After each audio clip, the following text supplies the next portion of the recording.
Dans une grande ville, 2 enfants pauvres vivaient dans le quartier, Kai et Gerda, qui s'aimaient comme frères et sœurs.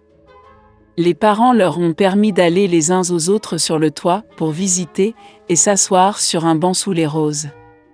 Pendant la saison chaude, ils passaient tout leur temps ici à inventer différents jeux et en hiver, ils aimaient s'asseoir près du foyer chaud et écouter des histoires incroyables que leur grand-mère leur racontait souvent.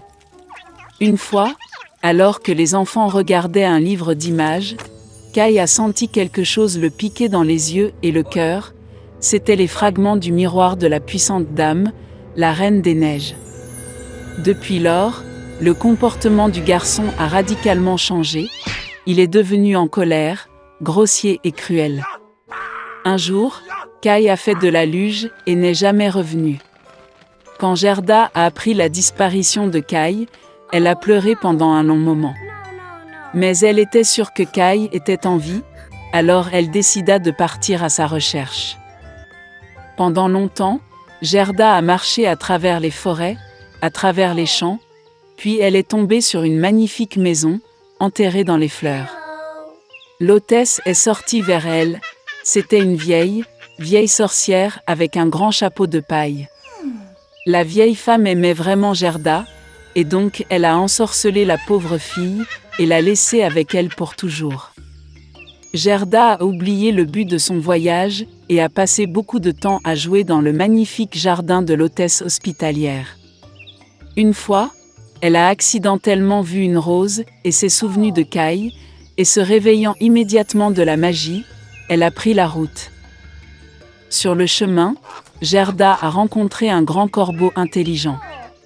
Il a dit à la fille qu'il connaissait une princesse sur le point de se marier et que son fiancé ressemblait beaucoup à Kai. Le corbeau accepta de lui emmener Gerda.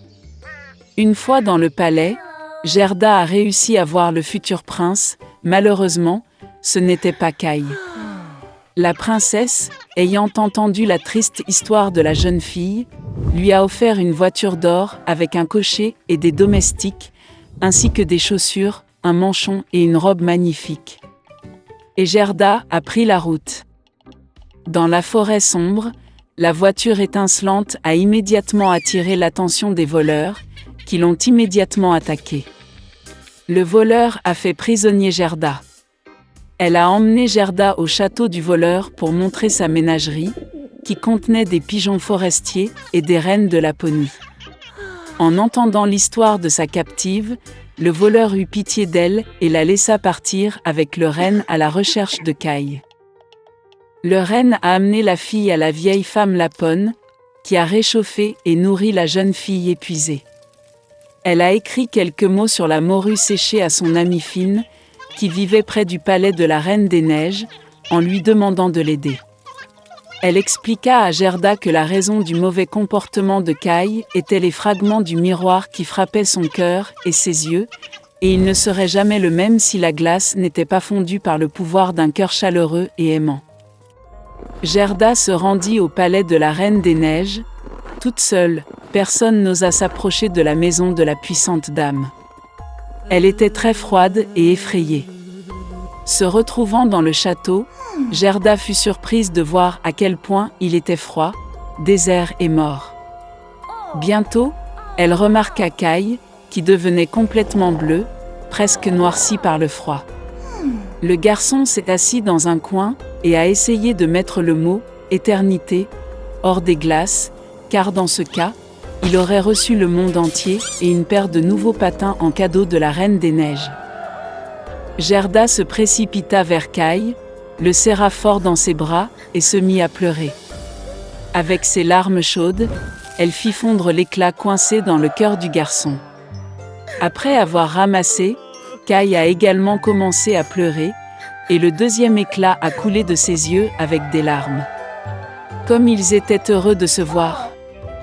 Mais il n'y avait pas de temps pour la joie. Ils ont dû sortir du palais de glace avant le retour de la Reine des Neiges. Lorsque Kai et Gerda sont finalement sortis du royaume de la Reine des Neiges, ils se sont dépêchés de rentrer chez eux. Sur le chemin du retour, ils ont rencontré tous les amis qui ont aidé Gerda dans sa recherche. À la maison, leur rose fleurie préférée les attendait, et tout ce qui se passait fut vite oublié par eux, comme un rêve lourd. Il était une fois une petite fille. Son nom était Heidi. Les parents d'Heidi sont morts et elle a été prise en charge par tante Dete. Mais un jour, elle a dû emmener la fille chez son grand-père. Il n'était pas très bavard, car il vivait dans une petite maison dans les montagnes. Tante a trouvé un emploi dans une autre ville, alors elle a dû laisser la fille avec son grand-père pendant un moment. Le grand-père des Alpes a l'habitude de vivre seul loin des gens. Par conséquent, il était très content de sa petite fille, mais ne savait pas comment le montrer. Le vieil homme lui aménagea une petite chambre dans le grenier. Heidi est tombée amoureuse de son grand-père au premier regard. Une vie merveilleuse dans les montagnes a commencé pour elle. Le lendemain de son arrivée, Heidi a rencontré l'énorme chien de son grand-père. Elle passait tout son temps libre avec lui.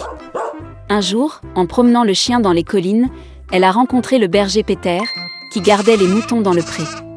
Les enfants sont devenus amis et Peter a commencé à emmener Heidi avec lui pour des promenades dans les montagnes. Batifolant toute la journée, Heidi se sentait vraiment heureuse. En même temps, elle n'a jamais oublié son grand-père, et dans tout ce qu'elle a aidé à la maison. L'une de ses choses préférées était de faire du pain. Heidi l'a apporté à la mère de Peter, et elle a, à son tour, donné à la fille du lait de chèvre frais. L'été est terminé et l'hiver est arrivé. Peter a commencé à aller à l'école. Mais Heidi était encore trop jeune pour l'école. Par conséquent, tante Dete est revenue la chercher pour emmener la fille en ville et lui apprendre à la maison après le travail. Le grand-père des Alpes était très bouleversé, mais a quand même laissé partir la petite fille pour qu'elle puisse apprendre à lire et à écrire. Heidi était également très bouleversée, mais sa tante a promis de la ramener bientôt dans les montagnes. En arrivant en ville, la tante emmena la fille dans une grande et belle maison. Là, Heidi a rencontré la fille Clara. Elle ne pouvait pas marcher et s'est déplacée sur une chaise en raison d'un accident qu'elle a vécu dans la petite enfance.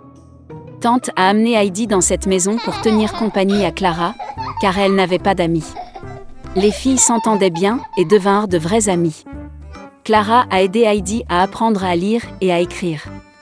S'étant habituée au nouvel endroit, la fille a commencé à se sentir plus libre.